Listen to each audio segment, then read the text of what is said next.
So hi guys, ಎಲ್ಲರೂ ಹೇಗಿದ್ದೀರಾ? ಚೆನ್ನಾಗಿದ್ದೀರಾ ಅಂತ ಅಂದ್ಕೊಂಡಿದ್ದೀನಿ. ಇವತ್ತು ನಾನು ಕೈನ್ ಮಾಸ್ಟರ್ನಲ್ಲಿ ಥಂಬ್ನೇಲ್ನ ಯಾವ ರೀತಿ ರೆಡಿ ಮಾಡಬೇಕು ಅನ್ನೋದನ್ನು ತಿಳಿಸ್ತಾ ಇದ್ದೀನಿ. ನನಗೊಬ್ಬರು ಸಬ್ಸ್ಕ್ರೈಬರು ಕಮೆಂಟ್ ಮಾಡಿದರು ಥಂಬ್ನೇಲ್ ಯಾವ ಥರ ರೆಡಿ ಮಾಡಬೇಕು ಅಂತ, ನಮಗೆ ಒಂದು ವಿಡಿಯೋ ಮಾಡಿ ಹಾಕಿ ಅಂತ. ಸೊ ನಾನು ಯಾವಾಗಲೂ ಪಿಕ್ಸಾರ್ಟಲ್ಲಿ ಥಂಬ್ನೇಲು ರೆಡಿ ಮಾಡಿ ಹಾಕ್ತೀನಿ. ಆದರೆ ನಾನು ನೆನ್ನೆ ಒಂದು ಪಿಕ್ಸಾರ್ಟಲ್ಲಿ ವಿಡಿಯೋ ರೆಡಿ ಮಾಡಿದೆ. ಬಟ್ ಅದು ಏನಾಗಿದೆ ಅಂದರೆ, ಪಿಕ್ಸಾರ್ಟ್ ಅವರು ಸ್ಕ್ರೀನ್ಶಾಟ್ ಆಗಲಿ ಅಥವಾ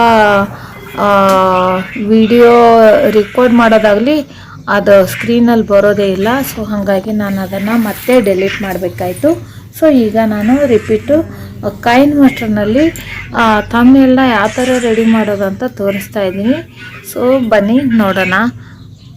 ಸೊ ಇಲ್ಲಿ ನೋಡಿ, ನಿಮ್ಮ ಹೋಮ್ ಪೇಜಲ್ಲಿ ಕೈನ್ ಮಾಸ್ಟರ್ ಇದೆಲ್ಲ, ಅದನ್ನು ಟಚ್ ಮಾಡಿದ ತಕ್ಷಣ ಈ ಥರ 3 ಐಕನ್ ಕಾಣಿಸುತ್ತೆ ಕೆಂಪು ಬಾಕ್ಸಲ್ಲಿ. ಅದರಲ್ಲಿ ಪ್ಲಸ್ ತೊಗೊಂಡ್ರೆ ನಿಮಗೆ ಪ್ಲಸ್ಸಲ್ಲಿ ಬಂದರೆ ಇಲ್ಲಿ ನೀವು ಯೂಟ್ಯೂಬಲ್ಲಿ ಬೇಕಾ ಅಥವಾ ಇನ್ಸ್ಟಾಗ್ರಾಮಲ್ಲಿ ಬೇಕಾ ಅಂತ ನೋಡಿಕೊಂಡು ಯೂಟ್ಯೂಬಿಗೆ ಬೇಕಾಗಿರೋ ಸೈಜನ್ನು ನೀವು ಸೆಲೆಕ್ಟ್ ಮಾಡ್ಕೊಳ್ಳಿ.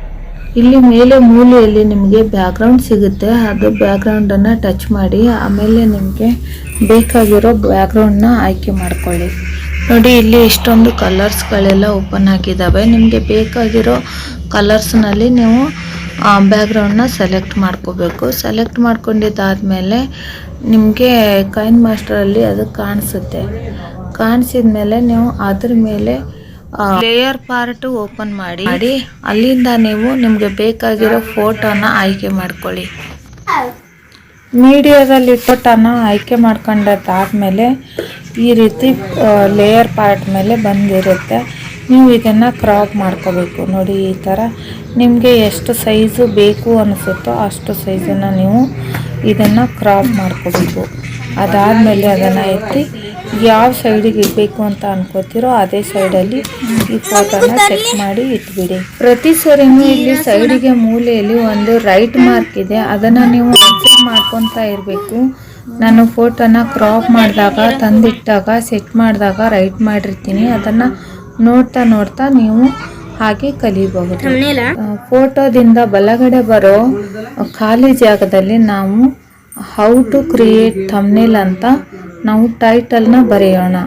ಸೊ ಟೈಟಲ್ ನಿಮಗೆ ಯಾವುದು ನಿಮ್ಮ ವಿಡಿಯೋಕ್ಕೆ ಸಂಬಂಧಪಟ್ಟಿರೋ ಟೈಟಲ್ ಇರುತ್ತೋ ಆ ಥರದ ಟೈಟಲ್ಗಳು ನೀವು ಬರಿಬೇಕು.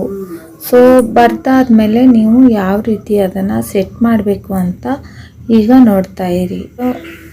ಈಗ ಈ ಟೈಟಲು ಸ್ವಲ್ಪ ಲೆಂತ್ ಆಯಿತು, ಅದನ್ನು ನಾವು ಸ್ವಲ್ಪ ಕೆಳಗಡೆ ತರಿಸೋಣ. ಸೊ ನೋಡಿ, ಈಗ ಕೆಳಗೆ 2 ಲೈನ್ ಆಯಿತು. ಸೊ ಅದನ್ನು ಸ್ವಲ್ಪ ದೊಡ್ಡದಾಗಿ ಮಾಡ್ತಾ ಇದ್ದೀನಿ. ಸೊ ಮಾಡಿದ ಮೇಲೆ ಈ ಖಾಲಿ ಜಾಗದಲ್ಲಿ ಸೆಟ್ ಮಾಡ್ತಾ ಇದ್ದೀನಿ. ಈಗ ನೋಡಿ, ಇಲ್ಲಿ ಕಲರ್ನ ನಾನು ಆಯ್ಕೆ ಮಾಡಿಕೊಂಡೆ. ಇಲ್ಲಿ ರೈಟ್ ಮಾಡಿಬಿಟ್ಟು ನೀವು ಬ್ಲೆಂಡಲ್ಲಿ ಹೋಗ್ಬಿಟ್ಟು ನಿಮ್ಮ ಅಕ್ಷರನ ಇನ್ನೂ ಸ್ವಲ್ಪ ದೊಡ್ಡದು ಮತ್ತು ಇನ್ನೊಂದು ಸ್ವಲ್ಪ ಬೇರೆ ರೀತಿಯಲ್ಲೆಲ್ಲ ನೀವು ಟ್ರೈ ಮಾಡ್ಬೋದು.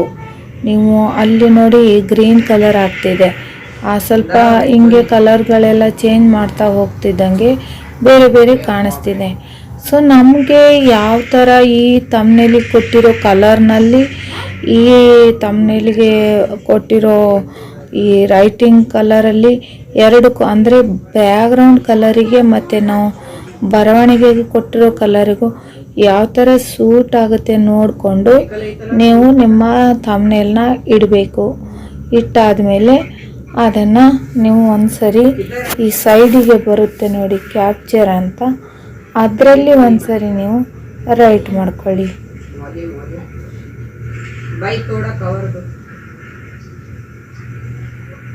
ಈಗ ನಾನು ಇಲ್ಲಿ ಅದು ಒಂದೇ ಕಲರು ಅಷ್ಟು ಇಷ್ಟ ಆಗ್ತಿಲ್ಲ. ಕೈನ್ ಮಾಸ್ಟರಲ್ಲಿ ಹೆಚ್ಚಿನ ಆಪ್ಷನ್ಗಳಿರಲ್ಲ. ನಾವು ಅಕ್ಷರಗಳು ಸ್ವಲ್ಪ ಜಾಸ್ತಿ ದೊಡ್ಡ ಮಾಡೋಕ್ಕೆ ಆಗಲ್ಲ. ಮತ್ತು ಹಾಗಾಗಿ ನಾವು ಇದ್ದದ್ರಲ್ಲೇ ಸ್ವಲ್ಪ ಹೈಲೈಟಾಗಿ ಮಾಡ್ಕೋಬೇಕು ಅಂದರೆ ನಾನು ಡಬಲ್ ಲೇಯರ್ ತೊಗೊತಾ ಇದ್ದೀನಿ. ನೋಡಿ, ಕೆಳಗಡೆ ಒಂದು ಬ್ರೌನ್ ಕಲರಲ್ಲಿದ್ದರೆ ಇನ್ನೊಂದು ವೈಟ್ ಕಲರು, ಅದೆರಡಕ್ಕೂ ಮರ್ಚ್ ಮಾಡ್ತಿದ್ದೀನಿ. ಸ್ವಲ್ಪ ಔಟರ್ ಲೇಯರ್ ಬರೋ ಥರ ಮಾಡ್ತಿದ್ದೀನಿ. ಸೊ ನೀವು ಆ ಥರ ಏನಾದರೂ ಕ್ರಿಯೇಟಿವಿಟಿ ಮಾಡಬೇಕಾಗತ್ತೆ. ನಿಮಗೆ ಥಂಬ್ನೇಲ್ ಸ್ವಲ್ಪ ಅಟ್ರಾಕ್ಟಾಗಿ ಬರಬೇಕು ಅಂತ ಅಂದ್ಕೊಂಡ್ರೆ. ಸೊ ನಾನು ಇಷ್ಟು ಮಾಡಿದ್ದೀನಿ.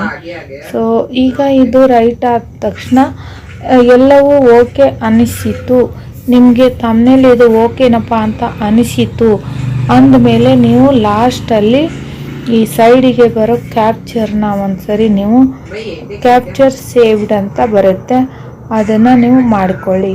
ಸೊ ನೋಡಿ, ಈಗ ನಾನು ಇಲ್ಲಿ ಸ್ವಲ್ಪ ಬ್ಲೆಂಡಿಂಗು ಔಟರ್ ಲೇಯರು ಎಲ್ಲ ಇದೆ ನೋಡಿ. ಸ್ವಲ್ಪ ಔಟರ್ ಲೇಯರ್ ಅಂತ ತಗೋತಾ ಇದ್ದೀನಿ. ಸೊ ಸ್ವಲ್ಪ ಬ್ಲ್ಯಾಕ್ ಶಾಡೋ ಥರ ಬರ್ತಾ ಇದೆ. ಸೊ ಈಗ ಚೆನ್ನಾಗಿ ಅನ್ನಿಸ್ತಿದೆ, ಸ್ವಲ್ಪ ಹೈಲೈಟ್ ಅನ್ನಿಸ್ತಿದೆ. ಅಂದ್ರೂ ಇದು ಥಂಬ್ನೇಲು ಇದರಲ್ಲಿ ಮಾಡೋಷ್ಟು ಬರಲ್ಲ. ನಾನು ಮೊದಲೇ ಹೇಳಿದ್ನಲ್ಲ ಪಿಕ್ಸಾರ್ಟ್ ಅಂತ, ಅದರಲ್ಲಿ ಮಾಡೋ ಥರ ಇದರಲ್ಲಿ ಬರಲ್ಲ. ಸೊ ಇದರಲ್ಲಿ ಸ್ವಲ್ಪ ಮಾಡ್ಕೋಬೋದು ನೀವು.